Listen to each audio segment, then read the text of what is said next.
I think it's interesting to hear from people about clues that happened maybe early in their life to help them figure out what they wanted to do as a career or what they wanted to study in college or whatever, what trade they were interested in.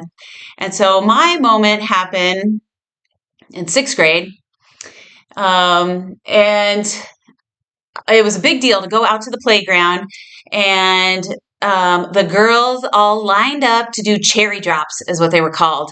I've said before, I'm not super coordinated or athletic, so that whole thing scared the out of me. I did not like the cherry drop thing because what it was a metal bar over like the playground was out on like a asphalt parking lot, but they had a section of playground equipment, and there were like pads ish. I mean, they were hard. It was just like, the cement and then these hard plastic pads. They weren't cushy.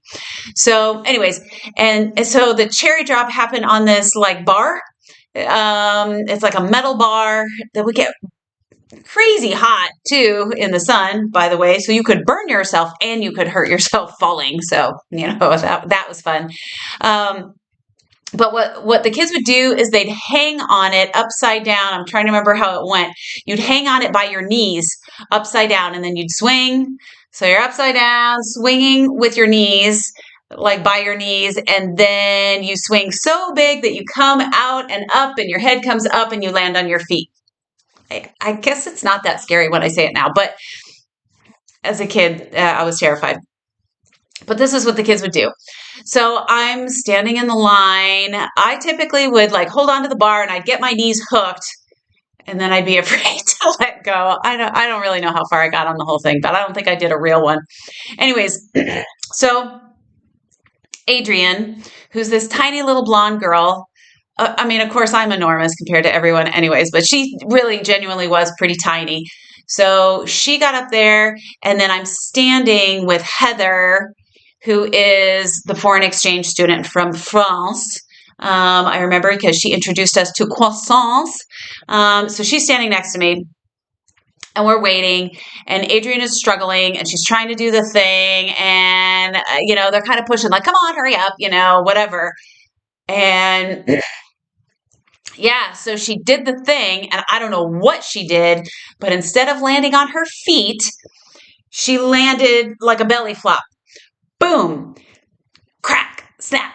We heard it because what happened was, however she came off of that bar, she actually had her arms crossed in front of her, and then she landed flat.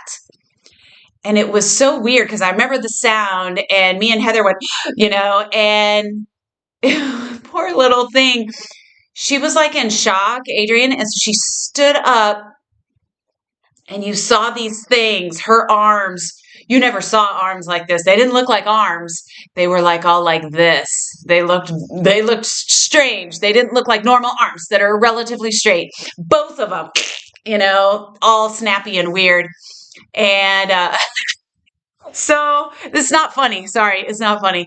But I just remember her standing there and being like, oh, and she was in shock. And Heather looks and goes, oh, and she barfs right there. And then some other kids one kid started crying, and shy Liza, I mean, I was pretty shy and passive about things, took over. The kid who was crying, I said, be quiet, sit down. I looked at Heather and I said, move over, go over there, sit down. And she was like, okay. So she, walked past her barf and sat down. And I looked at Adrienne and I said, you're okay. You're going to be okay. And I looked around and I could see the teacher, but she was kind of far off. And so I yelled at, it was either Peter or Richard, the twins, I don't know, one of them. And I said, hey, go get Mrs. So-and-so. I can't remember her name. Go get the teacher. And so they did. And I took Adrienne and I said, you're okay. Can you walk? And she was just like, in a weird trance of walking. And I just kind of held her from behind, and we slowly started walking towards the teacher. And I saw the teacher coming and I said, we need help. She's hurt. And that was that. And it was a real moment for me that whoa, I didn't even know I knew what to do, but I knew what to do. It was when I realized oh, I think I have an instinct for this. Also, I realized When people get hurt, I don't cry and I don't throw up.